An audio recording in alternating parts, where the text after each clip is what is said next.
Guys, nag-service kami ng amplifier kasi yun lang ang bakante ko sa gabi. May pasok sa araw. Anong tatak nito? Pro X.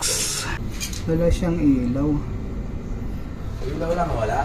Oo, pero may ano siya, gumagana to eh. Power. Oo eh. Kunin mo nga isang speaker yun, audyoan natin. Gana siya eh. Audyoan mo yung volume. Mayroon ah. Sulyari. Wala. Walang ano, walang audio eh. Dito sa ano, yung pagsasaksakan niya ng ano. Oh, wala eh oh. Sa audio. Linear cord. Ang ano, sundutin mo ng tester. Diyan, sa auxiliary. Oo eh. Dapat mayroon to dito oh. Wala oh. Wala eh. Wala mayroon dito eh. Ilipat mo nga yung wire dito sa kabila. Yan. Ay, ito. Left and right. Left and right. Walang ano, DC. D plus. 12 plus. Ayan. Plus ngayon 12 plus 12. Oh, yan yung supply niya papunta rito. Saan niya dito? Sige, meron tayo ng supply dyan. B plus din dyan. Dyan, B plus. Hindi, wala yan. Sige, yan. Dito ang ground mong isa. Kaya dito sa ano, body ground. Sige, na-open mo B plus dyan. Supply. Dyan sa wire. Tama, wala. Meron mahina. Ilagay mo lang sa 10. Yan. Oh, mahina masyado yan. Ano lang yan? 2 volts lang. Dapat yan. 12 volts. Supply niya. Sige, ano mo na lang ito. Sabay ano. Ano natin ito gawin sa bahay. Para makatulog ka. Maaga. Oo.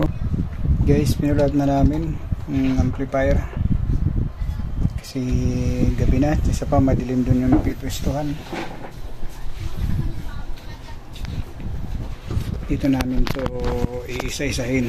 Sinon pala. Sinon Karaoke Amplifier Pro XE 628. Tagdadalawa transistor. Mahirap klase. Okay na to, pambahay. Mga speaker mo lang maliit dito. Sige, tanggalin mo to. Saka dyan yan ang ano eh. Walang supply yan eh. Hindi, isang buo na kaya. Huwag mo nang ayun, isang buo. Tanggalin mo to, ito. Kasama na to. Para makita natin yung ilalim. Video mo dyan. Anong ano yan? Wala na. Ano na siya? Auxiliary. Lipat ko. Dito. So yan guys, babaklasin namin yung heatsink kasi nasa loob. Dukot.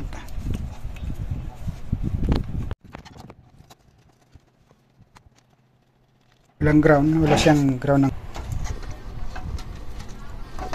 ayun o, puro kalawang siya. Brasan mo. Oh yan, tanggal, di ba? Spray mo ng DW40. Saka mo brasan.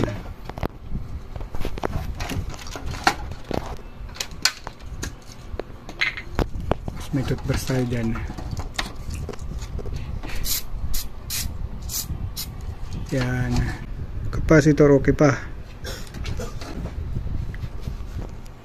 Tanggalin mo yung ano, resistor na yung kinalawang. Ito yun eh. Ito papunta rito.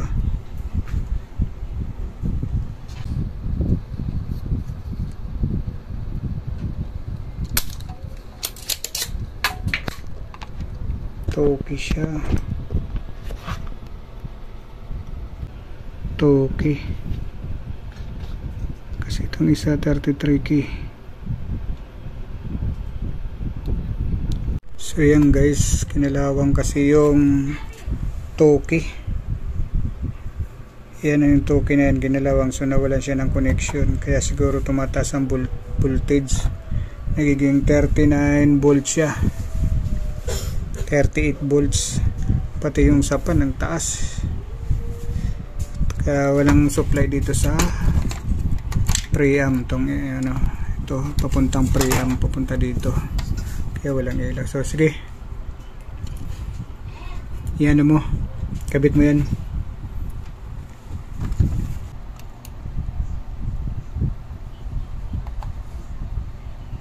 Kaya tumataas ang voltahe niya kasi regulator to eh, regulator yan eh, regulator papuntang pan, tsaka regulator papuntang dito sa preamp, kaya ang taas ng voltahe nagiging ano siya eh, halos mag 38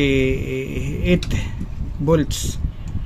Kung nagano siya, hinayaan, masusunog tong pan kasi 12 volts lang tong pan, tsaka itong preamp eh, dapat to 12 volts lang eh. So guys, susukatin na namin yung voltahe yan sa preamp. So yan na, 12 volts kanina, grabe taas. Okay okay na yan,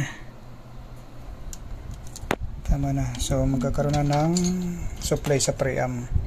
Okay, may supply na doon lang sa resistor na Toki, kinalawang. Sige, okay na, off mo. So yan guys, ang ano lang yung resistor sa reduce voltage niya, naka series dun sa ano, regulator, kaya walang supply dun sa, walang supply sa preamp. Sabi ko na nga ba, malamang dun sa may regulator preamp, walang supply sa preamp. So ngayon may supply na siya, posible magkaroon na to ng ano niya, audio sa ano na preamp. So yun guys, ano muna namin, testing namin ulit dahil nakita na namin yung yan. So yun guys, so nagkaroon na, kanina wala, 2 volts lang. So okay, testing namin, may supply na siya sa preamp, posibleng magka-power na. Ayun oh, may power na oh, ayun oh, may power na guys, kasi nga wala nga supply doon sa preamp eh.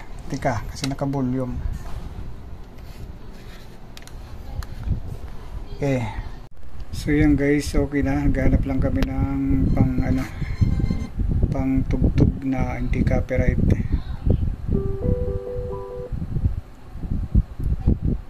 Kasi dami ko ng ano eh, copyright.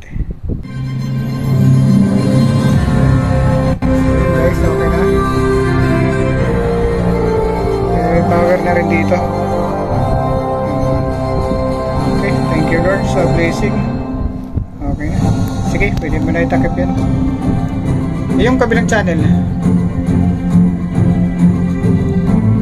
Sige, ilipat mo lang. Yan. Kabila yan. Sige, okay na. Pwede mo na takpan yan.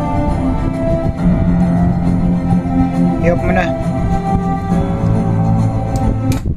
So, okay na guys. Ha? CD ginagamit nila. Sige, ilagay mo sa auxiliary. Ayan, okay na. So, okay na guys. Kumana na.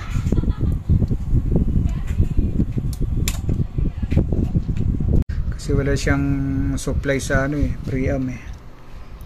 Gagawin mo naman yan, yung B plus niya, susundan mo kung saan tumakbo, kung saan siya kumuha ang supply. Karamihan naman yan, dito lang nakuha yan sa regulator, itong dalawang na to eh. Yan ang mga regulator niyan eh. Nasundan mo, katulad yun, nakita mo na kagad may kalawang, ganun mo putol, series niya sa preamp sa regulator, kaya walang supply dun sa preamp. So okay na guys, yun lang ang sira, yung Toki na resistor, kinalawang kaya wala ng connection.